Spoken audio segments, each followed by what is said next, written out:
right. Good morning, everyone. Woo! Yeah. Yeah. Well, I think we skipped a couple of things. We'll come back to it. Yeah. All right. So, how was your Thanksgiving? Yeah. Yeah, good. Okay, good. Yeah, so we are at our final class talk in this series, The 7 Gifts That Give You Everything, based on Derek Rydall's book, The Abundance Project. This is our final week. And so how has it been for you? Has it been good? Yeah. Now, if you've missed any of the talks, know that they're all archived on our YouTube page. So you can go to the YouTube page and get the talk along with the meditations that are specifically designed to take the concept of that talk so that you can take it deeper, embody it. And then the handouts that we've been doing every week are on our website. So you can put the whole thing together and have this package, you know? I think someday we'll put this all together in a package and sell it for $1 gazillion. But right now you get it free. So I thought I would do a quick review of where we've been before we dive into this topic. All right, so the whole series really kind of started with an analogy of a garden hose, and how sometimes when we turn on the spigot of the garden hose, it does not come out the end, and you think, uh-oh, well, I guess I have to inspect the hose and see where the kinks might be, where the knots might be that are restricting the flow. And so you go through and you release each one, and then it comes rushing out. Well, we saw how a similar thing happened with kind of the knots in our consciousness, meaning the patterns of thinking and behavior that restrict the natural flow of abundant good in our lives. And we also noticed that it doesn't really work to try to turn the faucet on more, the spigot, because it's already going. We're already connected with that source which is flowing freely and abundantly through and as us at every moment. It's really us who restrict the flow and cause this, cause the knots to so that it gets stuck there and it doesn't go all the way through. So that's what this series is designed to do, is to identify all of those knots and to release them. All right, so the first knot that we looked at that first week was the thinking, the belief that we got to hold on to what we have because we're afraid we might not have any more, that there may not be enough. And we do this with our time and our talents and our treasure, sometimes all three. And we also notice that it gets kind of caught up there. And so we want to think about the principle of circulation that is always at work in everything, in nature, in the universe. And since we are an integral part of the universe, that principle of abundance is at work in our lives. That principle of circulation, the law of circulation, is always at work. And when we open ourselves, when we open the channels and allow that good to come through us, through our love, and shine our love, then we're initiating the flow. We are initiating the flow.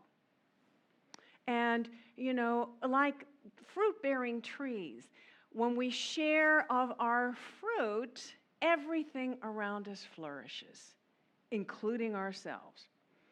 And we saw such a clear, powerful example of that last week for the Thanksgiving potluck.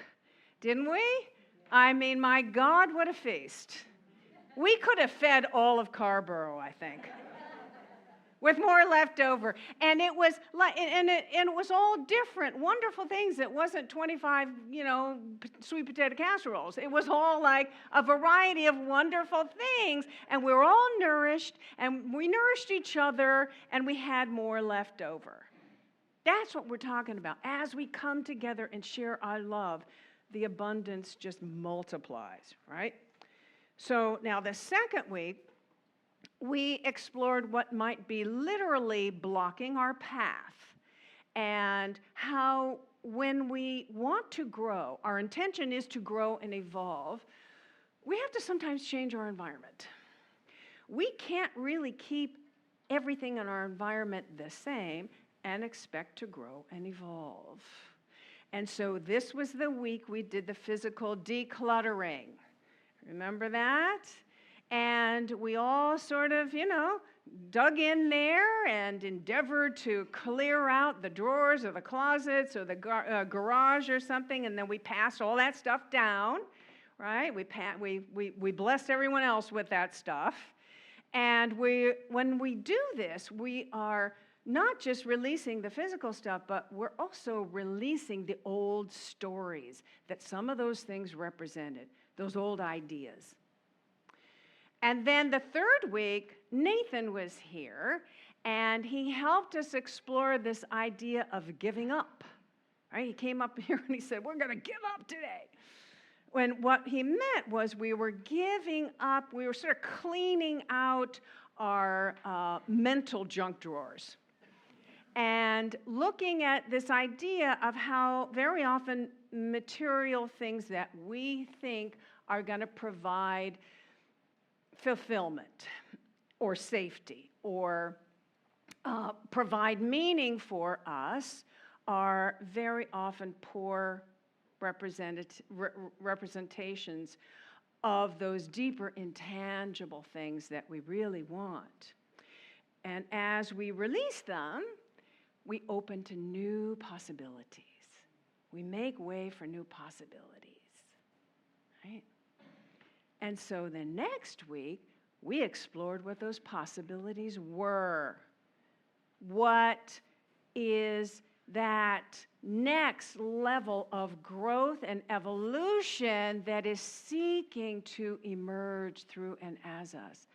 That birth, as Pat was talking about in the meditation, in that what is trying to get our attention, what is trying to emerge.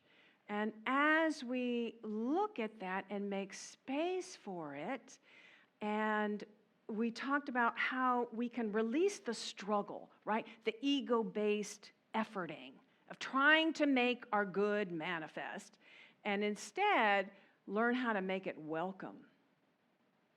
So we learned how to make our good welcome that week.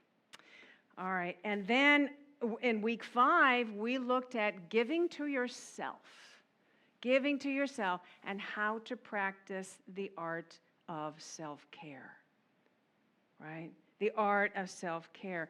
We talked about how we need to include ourselves in that giving. We need to include ourselves in that love. And then, we looked at how we can specifically, we went over some specific ideas for nurturing our body and our mind and our spirit, right? And then last week, what did we talk about? Gratitude, right? We talked about gratitude. We explored the enormous benefits of having a consistent practice of gratitude and how really it's one of the best things that we can do for ourselves. Spiritually, psychologically, physically, the physical benefits of gratitude are enormous.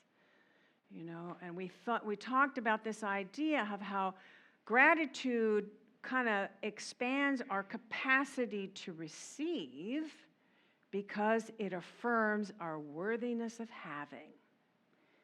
Gratitude expands our capacity to receive because it's affirming our worthiness of having.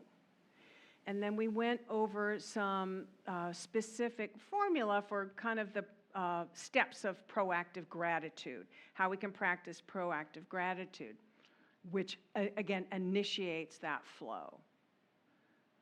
All right, and so that brings us to today, to the topic at hand, which is really the last knot that we want to release so that we can open and experience the fullness and an expansive life that we really want.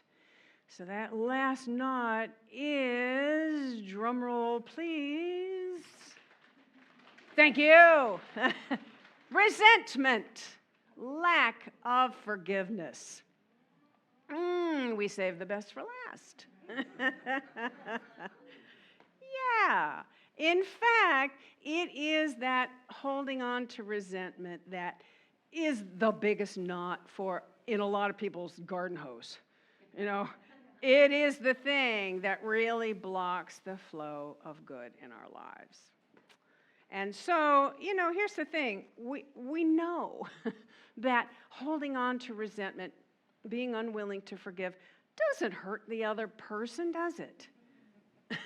No, it only hurts us. There's the saying that goes, if your unwillingness to forgive is like drinking poison and expecting the other person to die.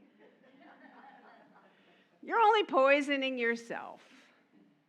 You're only poisoning yourself. So Rydall talks about this idea of forgiveness and how it relates to abundance in the book. And he says, remember, currency is a derivative of a Latin root that means to run or a condition of flow. So think about the current in an ocean. So when your flow or your current becomes stagnant, it can manifest as a lack of currency, sometimes literally as money. And that often creates a condition of debt. So behind most experiences of chronic lack, there is a story of unforgiveness. When this is healed, that energy is freed up and the current starts to flow again. Right. So, I always wondered what that line was doing in the Lord's Prayer. Forgive us our debts as we forgive our debtors. I'm always like, what's that doing in there? But now I get it. It's really tied together, this whole idea of forgiveness and opening to that current of divine love that is available. How that all works together. Now, when I was doing spiritual coaching years before, like the current time, what I found was for very often this knot got stuck in people's bodies. This unwillingness to forgive got stuck in the physical body and showed up as illness or disease, right? That's kind of where that current got kind of stuck. And so working on this process of forgiveness just unblocks it so that we can, again, open to that flow of current so that can flow unimpeded. I also noticed that people sometimes are unwilling to move forward with forgiveness because they don't really understand what it is. There's some confusion about what forgiveness is, so people are kind of reluctant. So I thought today we would kind of go over what forgiveness is not and what forgiveness is. And for those of you who've been here for a while, you've seen this before. I just ask you to look at it with new eyes, and all of us to kind of deepen our understanding of what this might be. All right, so we're ready for that first slide. Forgiveness is not condoning someone's hurtful behavior. It doesn't mean excusing what someone has done. So you can practice forgiveness and still hold someone accountable. It's not mutually exclusive. You see? Secondly, forgiveness is not about opening ourselves up to be hurt again. It's not an invitation to someone who's abusive to kind of, stay with you. No, absolutely not. And forgiveness can very often, and should maybe very often, be done at a distance. Right? Forgiveness is not about burying our feelings or pretending that we weren't hurt. Oh no, it really didn't bother me. I'm fine. Or try to pray our anger away. It's not about that. In fact, the first step of forgiveness, as I teach it, is really owning your feelings and kind of allowing them to be and to pass through and to release it in a healthy way. And then we can be present for the process of forgiveness after that. Forgiveness is also not a way to absolve ourselves of responsibility, or to prove how spiritually mature we are.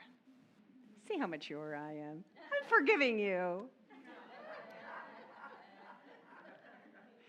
And then, ignore how we may have contributed to that situation.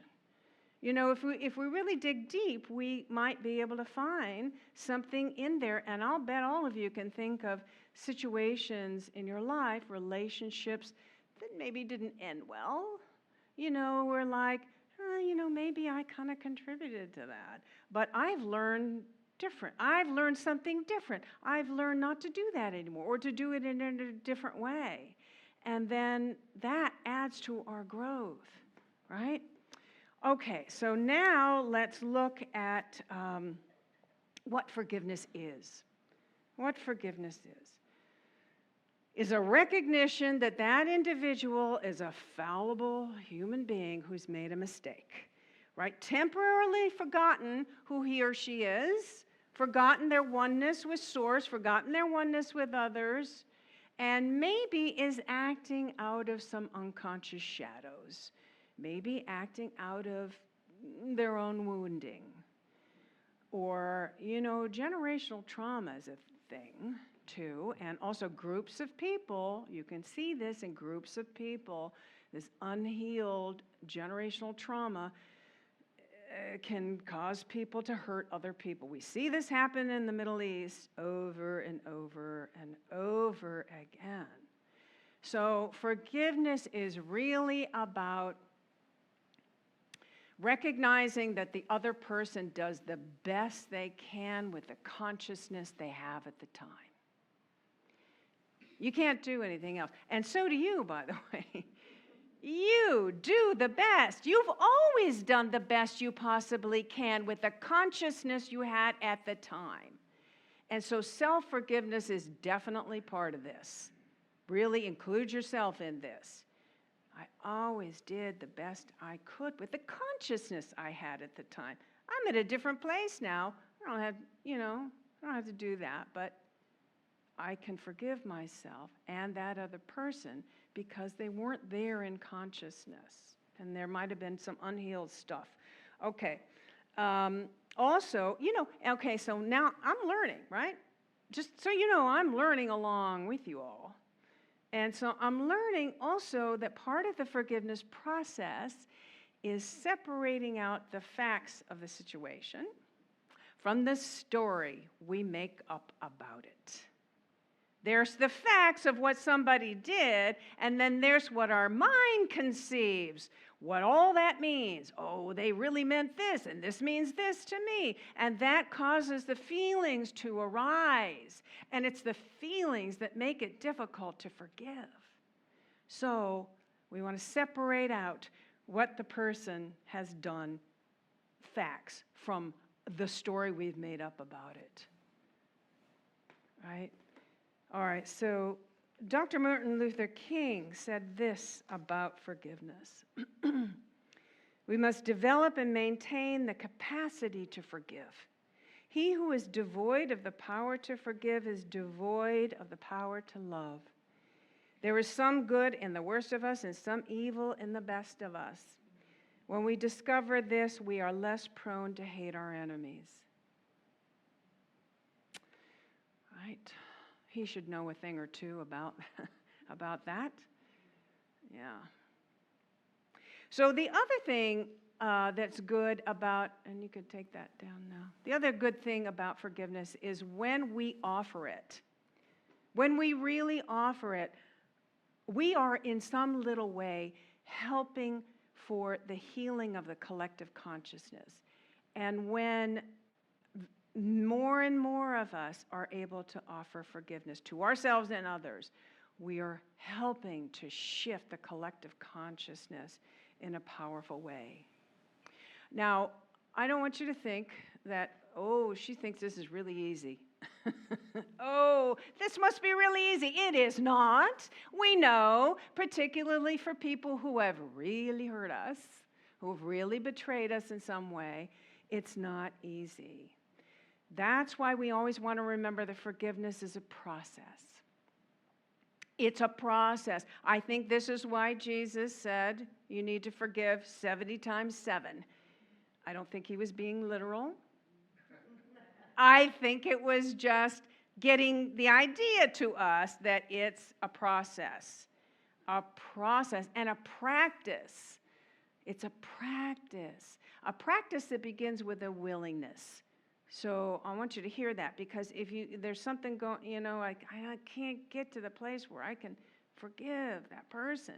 Just be willing. Start with a willingness, and then you get closer and closer to the goal of forgiveness every time you practice, right? It is a practice. And keep in mind that when we forgive someone, we're actually offering ourselves the gift.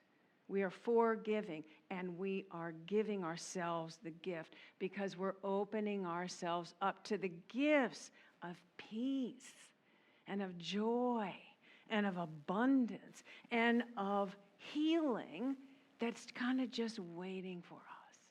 We're untying that big knot and allowing those gifts to flow into our lives.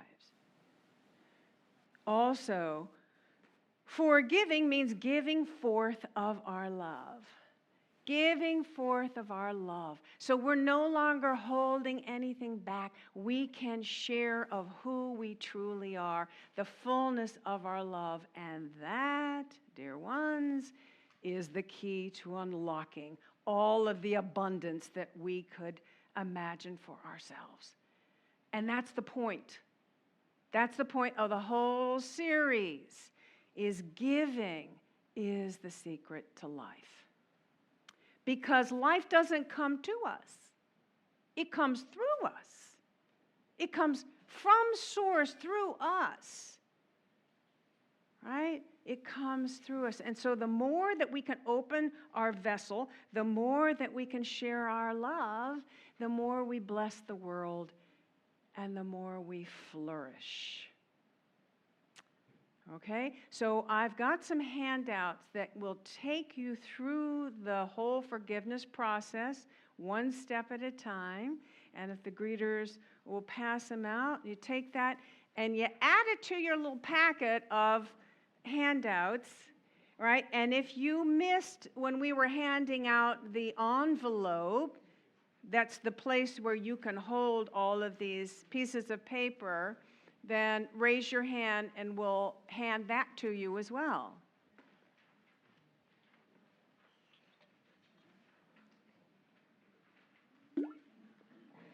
Does anyone else need an envelope to hold these handouts?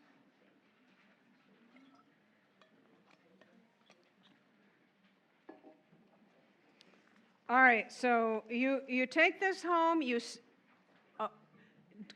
cordon off some time and some space for yourself to work on this process. Get yourself into a place where you won't be disturbed. Give yourself some time. Give yourself the space to go through this process together. And if you need assistance, if you need any help, I am here. Okay? All right, so we have an affirmation to bring all of this home for us. Let's take a deep breath first together and feel that connection with that infinite divine love, that source within us. And together, let's say, as I forgive myself and others, I give the gift of forgiveness to myself. Knots are untied, and peace, joy, and abundance flow unimpeded in my life. And so it is. Namaste. Hi, it's Reverend Victoria here. I'm at Unity Center of Peace with our house band, Bright Matter. Hello. Yeah, and if this video has inspired you or empowered you or opened your heart, opened your consciousness, or even just given you hope, we ask that you support what we're doing here by making a donation today, going to unitychapelhill.org or clicking the link below. And we thank you. Thank Thank you. you.